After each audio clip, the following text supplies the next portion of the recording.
like outer space. You found some better place, and I miss you.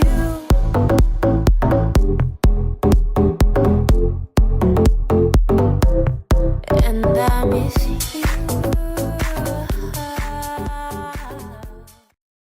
J'espère que vous allez bien. Aujourd'hui je reviens dans une nouvelle vidéo pour vous parler de mes lectures de cet été, puisque j'ai énormément lu cet été et que même si on a dit au revoir à l'été il y a bien longtemps et qu'on est maintenant en automne, ce qui est super cool je trouve. Enfin bref, là n'est pas la question, j'ai juste lu énormément cet été vu que c'était les grandes vacances, j'avais le temps de lire à la plage, dans la voiture, quand on partait en voyage, quand je m'ennuyais, etc. J'avais juste envie de vous faire partager les lectures que j'ai lues cet été.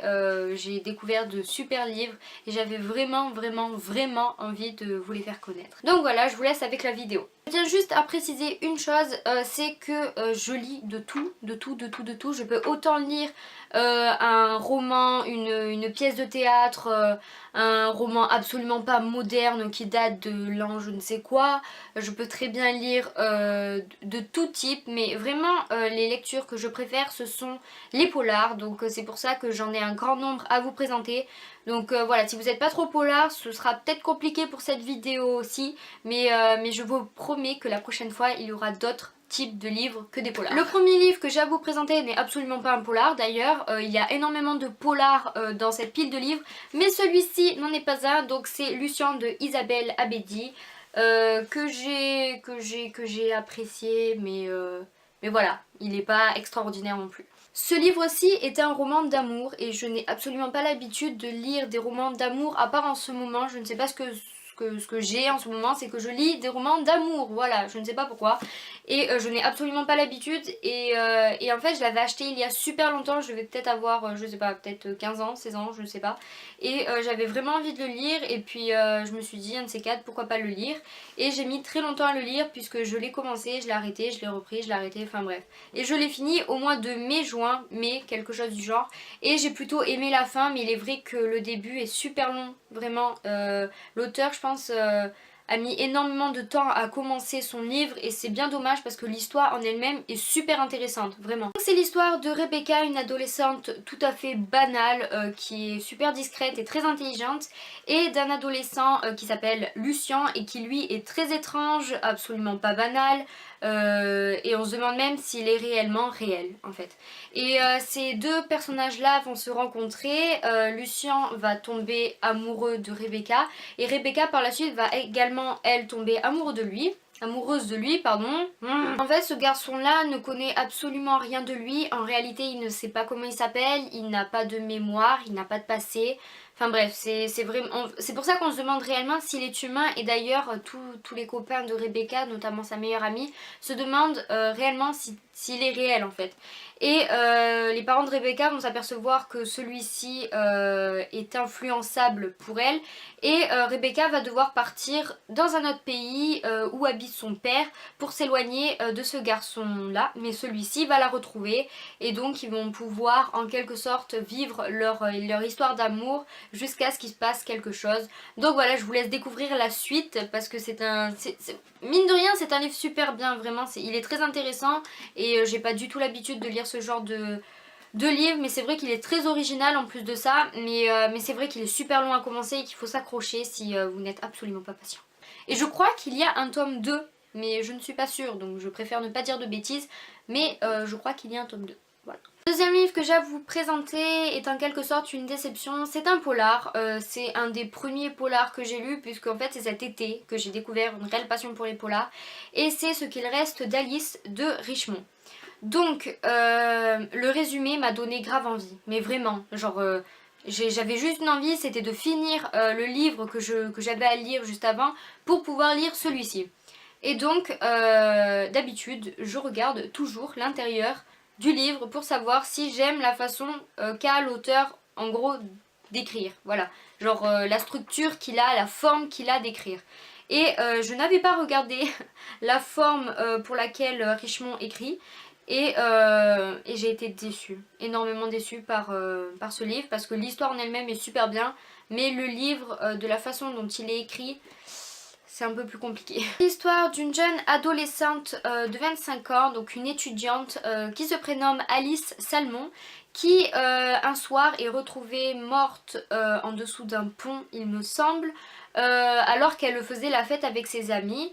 Et donc il va y avoir toute une enquête, etc. autour de cette jeune femme pour savoir qu'est-ce qui lui est arrivé, si c'est un suicide, si elle était trop bourrée en quelque sorte parce qu'elle était en train de faire la fête et qu'elle s'est jetée d'un pont, ou bien si c'est un meurtre. Et son ancien professeur de littérature, je crois, quelque chose du genre, va enquêter et va demander à sa famille, à ses amis, etc. s'ils en savent quelque chose. Et au final, c'est lui qui va découvrir réellement l'assassin. Donc, je sais pas vous, mais moi cette histoire je la trouvais juste super bien. Je me suis dit ça va être super bien, il va y avoir vraiment plein d'actions, etc. Mais le problème c'est que ce livre est écrit par petites parties. Et en fait ces petites parties ne se rejoignent pas vraiment. Donc en premier lieu on va voir des mails que les amis d'Alice lui ont écrits. On va voir le journal intime d'Alice, on va voir l'enquête que son professeur est en train de mener, etc. Et en fait c'est pas réellement une histoire, on nous dit pas exactement ce que le professeur est en train de faire pour découvrir l'assassin d'Alice. Enfin bref, c'est pas super bien écrit, franchement. Si vous avez l'occasion de feuilleter ce livre, vraiment le problème je pense, ou bien non, cet auteur voulait simplement écrire comme ça. Ben moi j'aime pas trop en fait, c'est vraiment l'intérieur. Après peut-être que c'est de moi, hein, voilà, mais c'est pour ça que j'ai pas énormément aimé l'histoire en elle-même. Le troisième livre que j'ai à vous présenter est un gros coup de cœur de cet été. J'ai adoré ce livre, je l'ai mangé, vraiment. Donc c'est Viscères de Mo Hayder. Et en fait cet écrivain écrit super bien. Elle a une technique d'écriture que vraiment ça m'a laissé en haleine, et je pense réellement lire des bouquins à elle prochainement comme Tokyo et Birdman, il me semble, qui m'ont donné envie. Franchement je saurais pas vous résumer le livre parce que il y a plein de petites choses ambiguës, etc. et j'aurais peur de me perdre et de vous spoiler. Donc en fait je vais vous résumer je vais vous dire le résumé du livre, et comme ça ce sera certainement plus rapide et je me compliquerai pas la vie comme avec les autres livres. Donc, il y a 15 ans, dans les bois de leur maison de campagne, les encheurs ferrés découvraient les dépouilles d'un jeune couple massacré. Il leur a fallu du temps pour revenir et oublier. Et voilà qu'aujourd'hui, pour Oliver, Mathilda et Lucia, leur fille instable, un nouveau cauchemar commence. Isolés du village et du monde, soumis au jeu pervers de deux intrus, ils replongent dans l'horreur. Que veulent ces hommes? Pourquoi leur famille? Est-ce lié au meurtre du passé? Aucune certitude, sinon celle-ci, celui qui meurt a perdu. Donc si vous l'avez compris, il va y avoir de nouveaux cauchemars au sein de la famille Anchor-Ferré. Donc j'ai absolument pas envie de vous spoiler parce que tout indice va vous spoiler. En fait je vais juste vous dire pourquoi j'ai aimé ce livre. Donc tout d'abord, l'ambiance du livre est juste super bien. Elle est excitante qu'elle en peut plus, vraiment. À chaque fin de chapitre, il y a une intrigue, mais qui nous laisse en haleine, qui nous dit purée mais qu'est-ce qui va se passer, j'ai pas envie de finir ce livre là, mais c'est pas possible, il faut que j'aille me coucher, il est 1h du matin, mais non, t'as encore envie de lire parce que tu veux savoir ce qui va se passer. Et à chaque fin de chapitre, on est juste choqué, on se dit non, c'est pas possible. Donc vraiment ce livre, il nous laisse en haleine, on n'a vraiment pas envie de le lâcher, on ne s'ennuie absolument pas une seule minute. Et vraiment je pense que l'auteur a tout calculé pour justement qu'on s'ennuie pas, logique. Mais elle a exactement aussi tout calculé pour qu'on se dise waouh, mais là elle nous surprend. Elle est vraiment surprenante cette auteure. Et c'est pour ça vraiment que je vous recommande de lire autant Viscères que une des autres œuvres de Mo Hayder. Le prochain livre que j'ai à vous présenter n'est pas avec moi, mais j'ai un autre livre de ce même auteur. Donc c'est... j'ai lu Ne lâche pas ma main de Michel Bussy, et là je suis en train de lire Un avion sans aile de Michel Bussy. Et donc c'est un auteur qui, je crois, écrit des polars parce que pour l'instant je n'ai lu que des polars de lui. Et donc c'est la maman de mon copain qui me l'a fait découvrir, et en fait c'est vraiment un coup de cœur, un énorme coup de cœur, donc je la remercie de me l'avoir fait connaître parce que ce livre m'a vraiment surpris. J'ai vraiment aimé l'ambiance de ce livre qui qui nous fait plonger un peu dans l'esprit de la Réunion, cocotier, etc., plage, détente, etc. Mais qu'en fait, pas du tout. Il y a un meurtre sur la plage, etc. Enfin bref. Voilà, ça nous enlève complètement le rêve de la Réunion et j'ai juste aimé cette sensation. L'histoire de Martial et Diane, il me semble un couple qui ont une petite fille, donc Josaphat surnommée Sofa, il me semble, un truc du genre. Et ils partent en vacances donc à la Réunion et un jour, donc je crois 2 jours après leur arrivée, Diane disparaît et donc il va y avoir une histoire autour de ça parce que le coupable principal c'est son mari, donc Martial, et Martial ne l'a pas tué, enfin n'est absolument pas, enfin il a rien à voir avec cette histoire, il se demande même où est sa femme, il va absolument la retrouver et il est accusé en quelque sorte pour rien.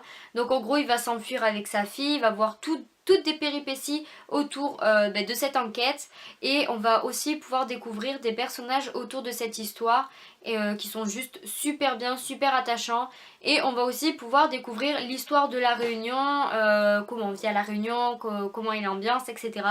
Et ce livre m'a réellement fait apprendre plein de choses. Et il est super bien, vraiment. Il y a notamment une chose que j'ai adorée dans ce livre, c'est que parfois, dans de petits chapitres, l'auteur se met à la place de Josaphat. Donc Josaphat explique qu'elle a peur, qu'elle est avec son père, elle pense que son père a tué sa mère, etc. Et vraiment c'est juste super touchant parce que l'auteur se met réellement à la place d'une enfant de 7 ans. Et il a une qualité d'expression magnifique, on dirait vraiment que c'est une petite fille qui parle, et mais ça nous touche au plus haut point, et vraiment j'ai adoré les passages où Josaphat parlait parce que c'était juste super beau. Mais si j'ai trouvé un point négatif à ce livre, c'est que par moment à la fin, il y a des points, des passages où on ne comprend pas trop ce que l'auteur veut dire et on est obligé en quelque sorte de relire. Enfin moi j'ai eu cette impression là, j'ai dû relire plusieurs fois les passages alors que pourtant j'étais concentrée à 100%, mais c'est vrai que par moments j'ai eu l'impression de rater 2-3 choses parce que l'auteur donne trop d'informations à la minute et que j'ai eu du mal à tout enregistrer et j'ai dû revenir et me dire ah mais c'est pour ça que maintenant il se passe ça, etc. Donc parfois c'est vrai que c'était compliqué à comprendre. Dernier livre que j'ai à vous présenter, c'est 6 fourmis blanches de Sandrine Colette, que j'ai également adoré et que j'ai lu à la montagne quand je suis partie avec ma famille, et donc c'était vraiment typiquement l'ambiance de ce livre. Je me suis même fait des frayeurs le soir quand je lisais ce livre alors que j'étais toute seule dans la chambre et que j'avais peur, mais voilà, c'était une super ambiance et vraiment c'était le moment où il fallait que je lise ce livre et absolument pas sur une plage voilà, où je puisse lire ce livre. C'est l'histoire de Lou et de son chéri Elias qui vont partir à la montagne faire une randonnée pendant plusieurs jours avec un groupe de personnes parce qu'ils ont gagné ça dans quelque chose, enfin bref, c'est un voyage où en gros ils ont rien payé et ils se disent super cool, on va pouvoir découvrir de super beaux paysages, on va pouvoir marcher, bref, ça va nous faire du sport, on va pouvoir prendre l'air de la montagne, etc. Ça va être génial. Mais en fait, pas du tout. Le cauchemar commence au moment où il commence à marcher, et ce livre est super bien parce qu'il y a un autre personnage super important qui s'appelle Mathias et qui est le sacrificateur. Donc en gros c'est compliqué de vous expliquer, mais en gros il tue des chèvres pour le bien-être du village, il me semble, enfin j'ai compris ça dans le livre. Mais ce livre est super bien parce que voilà, il va bien évidemment avoir des personnes qui vont mourir. On a l'impression qu'il y a des esprits de partout, qu'il y a des fantômes, alors que pas du tout. On a aussi l'impression que peut-être que c'est un Yeti qui va les tuer. Enfin bref, on sait pas vraiment quelle personne est méchante dans cette histoire, et au final on se demande même s'il y a réellement une personne méchante dans cette histoire. Donc vraiment je sais pas trop comment vous parler de ce livre, mais juste lisez-le, il est court et vraiment j'ai encore envie de le lire parce qu'il est super bien, il est super intéressant et l'histoire en elle-même est géniale. De plus, c'est un gros plus parce que c'est une auteure française, donc voilà, moi tout ce qui est français j'adhère. Personnellement c'est le genre de livre que je veux absolument au cinéma, qu'une fois qu'on a fini de le lire, on a juste une envie de dire mais purée, mais mettez-nous-le au cinéma, oui, au cinéma, parce que l'histoire est super bien et qu'on n'en envoie pas des histoires comme ça au cinéma. Donc vraiment on a juste une envie, c'est de dire purée mais tiens je te donne mon livre et tu en fais quelque chose, tu nous trouves des personnages et tu fais quelque chose pour le mettre au cinéma, c'est pas possible, fais-nous un film avec ça. Bien évidemment si je peux trouver un seul point négatif, c'est que bien souvent les intrigues ne sont pas assez bien écrites, je trouve. Donc c'est à dire que bien souvent on se dit... Enfin, on se doute de ce qui va se passer, on se doute qu'il va avoir un mort, on se doute de qui est-ce qui va mourir.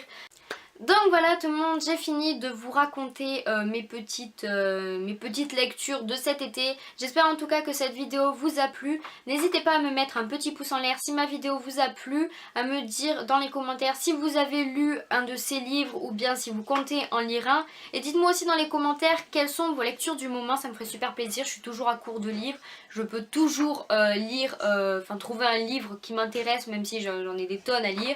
Enfin bref voilà, dites-moi tout ça en commentaire. Dites-moi aussi en commentaire si vous souhaiterez que je continue mes lectures du moment, parce que je pense que je le ferai, parce que vraiment j'adore faire ça. Enfin bref, voilà, je vous fais de très très gros bisous et je vous dis à la prochaine. Ciao.